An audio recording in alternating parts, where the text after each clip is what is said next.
Hello and welcome to afaqs CMO Dialogues. I am your host Susmita, and today we have with us Manu Nanda, Chief Marketing Officer at Stovekraft Limited. Stovekraft Limited is the parent company of kitchenware brands Pigeon Kitchen Appliances, Gilma Kitchens, and is the Indian licensee of Black & Decker's kitchen appliances line. Nanda has close to 3 decades of experience across brands like Kodak, Samsung, Meyer, Wacom, Honeywell, and Kent Arrow. Welcome, Manu. It's always a pleasure to be speaking to in such forums, and the world knows afaqs. So very happy to be here. Thank you so much. I want to start with with you giving us a broad perspective about the kitchen appliance category and the trends that you're seeing there. So, in specific, there's been a lot of innovation in this space, and there are a lot of young D2C brands also that are entering the kitchen appliance category. And recently, Stovekraft also launched Electra, the electric pressure cooker. So what are the sorts of needs that you are seeing with the average kitchen appliance consumer in India? In the urban landscape, the kitchen is actually in the home now. It's inside your drawing room, should I say, right? It's nobody's making kitchen with a door anymore. Everybody is doing open kitchens. And in the slightly the B cities, that trend is also catching up. In the rural markets, the kitchen still remains like a side room, and it's probably not where your guests see you doing any stuff. But in the mainstream, it's actually inside your home now, much more than it was ever there. And obviously the Indian audience is graduating to the next level. If I were buying an X product, an X brand, I'm probably buying a Y brand, which is probably was like an aspirational brand for me. Also, one more thing that we've witnessed is that the segmentation within the customers is kind of really fading away now. Pigeon Kitchen Appliances, we're a mass brand. We make products for the masses. And since we've started making some new age appliances, we've seen that the premium customers, the so-called premium customers, the customers that were looking at only aspirational brands or looking at very should I say slightly expensive brands, are also looking towards us now. It's not just the bottom of the pyramid that is buying us, but 2 levels above, people are actually buying our products now. And that's happening for almost every brand today. One way it always existed, that you would always buy an aspirational brand. You might save for it, probably delay your purchase for next 2 months, but still buy the known, the famous, the aspirational brand. But today, the kitchenware products, kitchen appliances, brands like Pigeon, companies like Pigeon, and especially Stovekraft, which is our parent company, we've really democratized many such products, thanks to the vast manufacturing capabilities that we have. So I'll tell you a quick story about say the air fryer. It's now in every household today, right? Once upon a time, there was just one brand selling the air fryer for about 12,000, 15,000 rupees. And they had a great market share, and the product was good, nothing wrong about the product. And then Pigeon launched an air fryer at 3,500 rupees. That was 1/3 the cost. of buying the other famous brand, and that just revolutionized everything. Uh, I think we came to selling about we're kind of selling close to about 1 lakh air fryers a month. So that's the big change that's happening in the market. That brings me to two separate questions. Yeah. The part you said about aspirational, and also consumers who might have bought a premium product are willing to consider a pigeon just because of the competitive advantage that pigeon offers. So I want to start with the aspirational part. Is so the kitchen appliance and cookware category is largely has been unbranded to a large extent. And I want to know, in tier two markets, has it been a challenge to break in and get them to consider branded appliances and branded cookware products? How is that working out? Yes, going to tier two cities is always a challenge for any company. But because we've been very price competitive, I think we've never faced that challenge. We're present in over 75,000 stores across the country. These are organized, unorganized stores around the country, and we're a loved brand. I mean, it's the kind of good quality that we make, and and that quality we make at a really exciting price uh, doesn't actually bring that challenge to us. It's probably more challenging for some of our other brands in the market that are premium price, but that's not affected us. How about Q-commerce? I mean, while it started out with this promise of 10-minute or 15-minute delivery and getting you groceries to begin with, are people buying kitchen appliances or any other kinds of kitchenware and cookware on Q-commerce? We've been very aggressive on even Q-commerce now. Right. So I'm actually selling many products in a very decent amount of quantity on Q-commerce. Customers today are buying pressure cookers, water bottles, induction cooktops, even air fryers on Q-commerce, and we've been successfully selling them. There's a big change there. Yes, you want a packet of chips, or you want a packet of milk, or you want a large bottle of soft drink. Yes, Q-commerce comes really handy and makes all the sense. Sometimes, in fact, some of these days they're even faster than you actually taking a car and going to the store and picking up that stuff. But what about appliances and cookware and other household stuff? It's because the customer already knows many of these products. It's you want e-commerce, and you're studying a pressure cooker, what's in it and what advantages does it have. The customer probably knows those products already. He knows, I just need a 1.5 liter pressure cooker. That's it. And why go to the typical e-commerce places when I can actually order it on Q-commerce and it'll be delivered in the next an hour or so at max. So uh, it's not that it's not about that super urgent need all the time, but it's probably because that those products are already known now. So Got it. So are you also saying that Q-commerce works for brands where a consumer already knows what they want? It's not like they are out there looking for the product to buy, but they're very specific in what they want and they just go buy it. Is that the sort of behavior yeah, yeah. So for a new brand, Q-commerce is very tough Mm, because the Q-commerce players are not gonna keep inventory of stuff that doesn't sell every minute.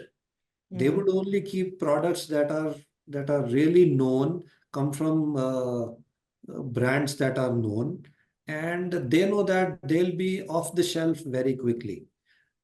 that can only happen with known brands. If you're a new if you're a new player in, say, induction cooktops, nobody would actually go search for your product. And even if they say search for just induction cooktops and your brand shows up, the consumer doesn't know this brand, you know. So that might just fail there. But if you're a brand as popular as, say, Pigeon, people already know about the brand. They know, oh, it's just a water bottle. I mean, there's no rocket science in this product. Let me just order it. Got it. It's interesting you say that because we've also been seeing that a lot of new, D2C brands seem to launch their products first on quick commerce. I mean, they try to kind of use it as a place to gather feedback, do some sampling. So that is also happening side by side. Yes, I agree and I don't agree. It really depends. Say you're a protein bar, Mm. right? And the customer is not gonna, because protein bars have still not become so mainstream that the consumer will search for a brand name. The consumer will basically search for a protein bar. And in that case, a few brands will pop up and the consumer might choose one from them. But say it's an appliance, or it's, somebody wants, say, like a fry pan. The consumers already know, four or five brands out there. And as soon as he sees the fry pan, they probably will go one or two steps. They'll scroll a little bit more, compare a few prices, and then just quickly order. So between uh, food stuff and, typical FMCG, on the durable side, it's you've got to be a familiar product from a familiar brand. So I now want to move and talk a little about, your media strategy and how you use different mediums. But I want to go broader first. Is you've been working, on several brands for all these 27 years, and I mean, e-commerce being so important, do you find yourself now more than ever, prioritizing performance marketing over brand building and, awareness creation? Does a large chunk of your marketing spend just go into performance marketing these days? Performance marketing is definitely the need of hour for any brand who's trying to sell online. And we in fact we use performance marketing for both for our e-commerce. So there's performance marketing that we use on the e-commerce websites, and even on social we do lots of paid marketing that actually talk of the brand, that actually talk of the new product that we have, that actually talk of a pain point and then a solution. And it's driven by performance also. We do lots of paid marketing, and we also direct traffic to our retail outlets. We also direct traffic to our general trade outlets. We always mention that the product is available at 75,000 retail outlets. You mentioned social media, and I wanted to ask, there's the food bloggers have really started, redefining how what kind of things people would cook at home, relooking recipes, and all of that. And they're also a big part of, marketing for brands that are to do with the kitchen, maybe appliances or just masalas, anything. So have you experimented with influencer marketing? What has your experience been like? I can say for certainty, for last 1 year, we've been putting sizable budgets on influencer marketing, and that's worked very well for us. In fact, you'll be surprised, we've gone to the state level now. So we've gone, in fact, earlier we had gone to the language things, like we were engaging with influencers who speak Malayali and Tamil and Kannada and Telugu and Bengali and Hindi and English. But now we've started going to the regional level. So we're trying to find influencers who are from Jammu and Kashmir and seeing what kind of target audience they have. Obviously, every influencer would have his target audience across the country. Even if they're Malayali, they might have some Malayali customers living in Delhi and Kashmir and other parts of the state. But we've now started focusing, dividing our influencer budget on a state level. Influencing is definitely a sizable part of our marketing budget today, and it's working really well for us. It's actually one of the one of the one of the most low cost digital marketing avenues that we foresee. It's interesting you say low cost because I remember speaking to a few digital media agency folks, and what they say is that with influencer marketing, it's very important that you also put money behind the media. I mean, just creating the content isn't enough. You also need to promote it on those channels. So therefore, would you still say that it is, I mean, it's low cost in comparison to something, or when you say low cost, if you can define that for me? Yeah.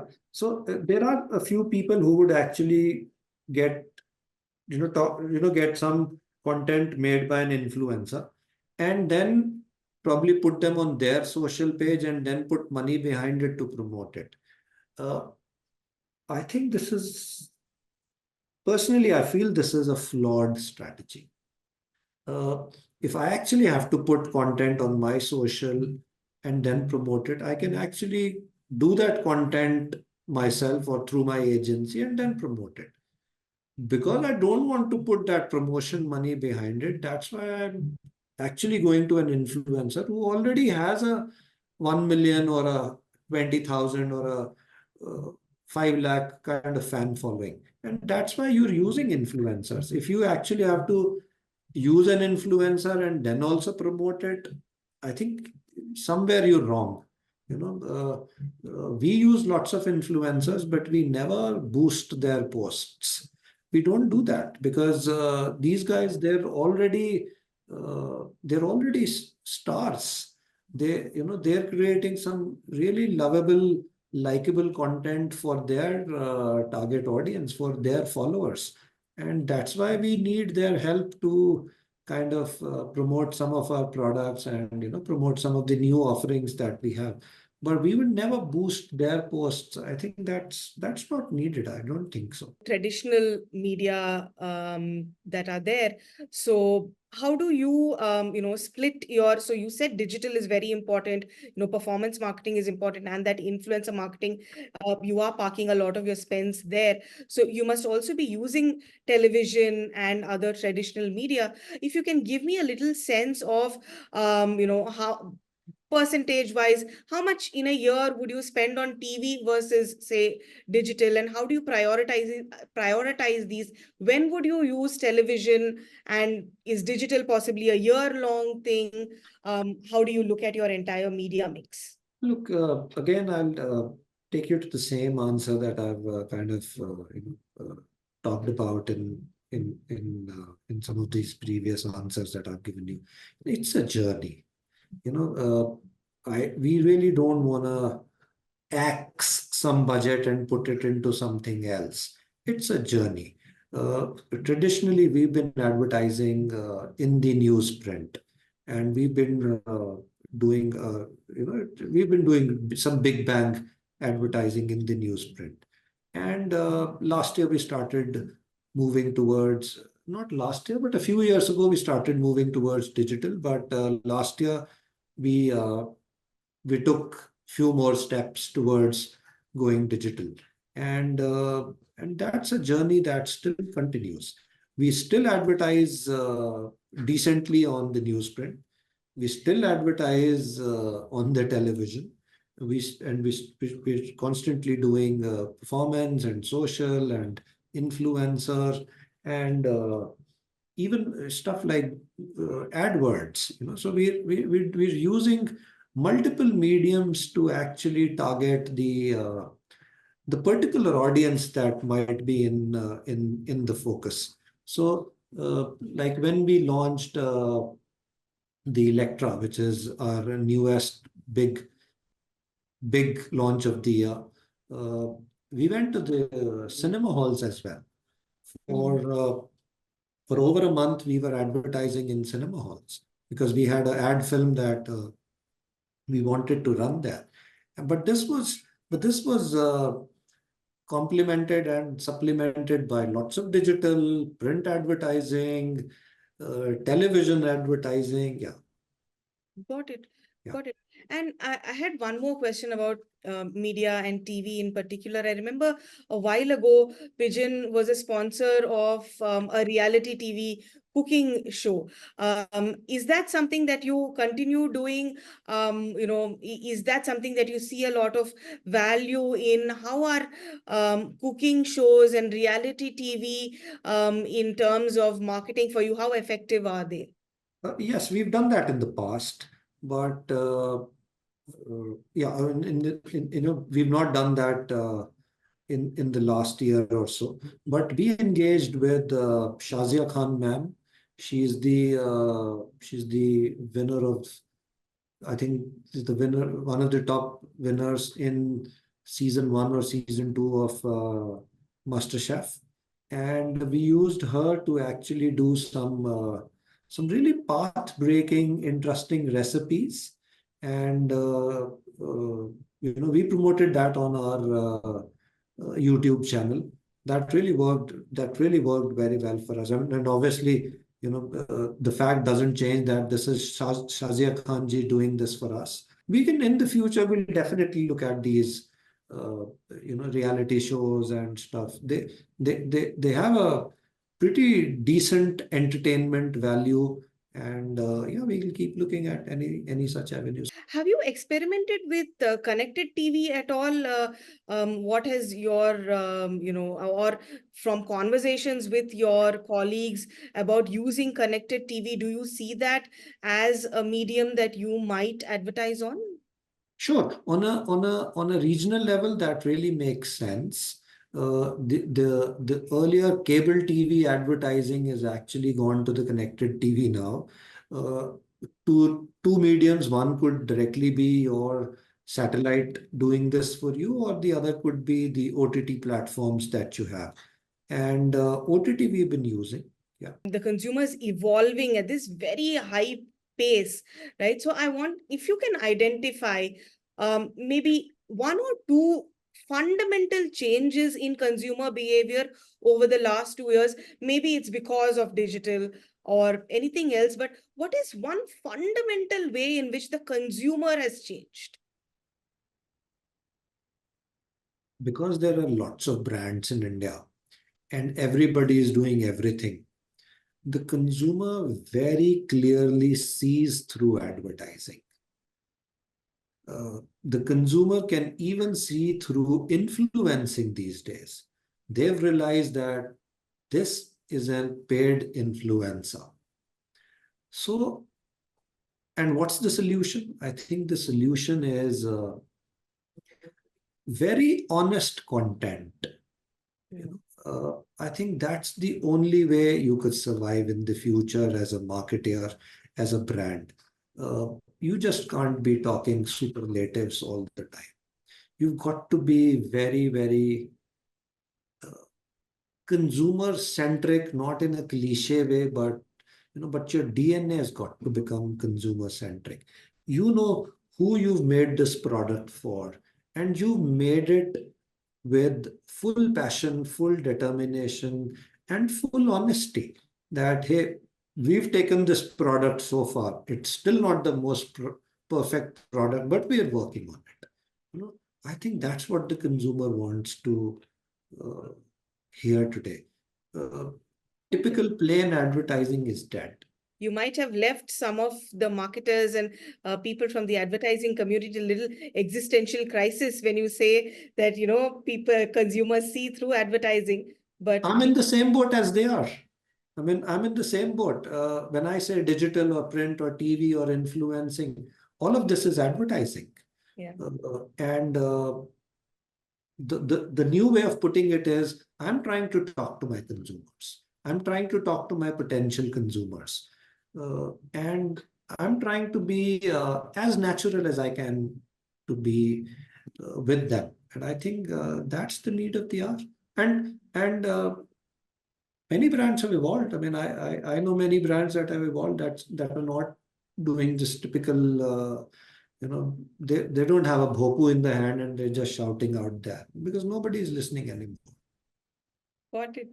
Thank you so much for your time today and generously spending time with us and answering all these questions in detail. Thank you so much. It's always a pleasure to connect to folks like you.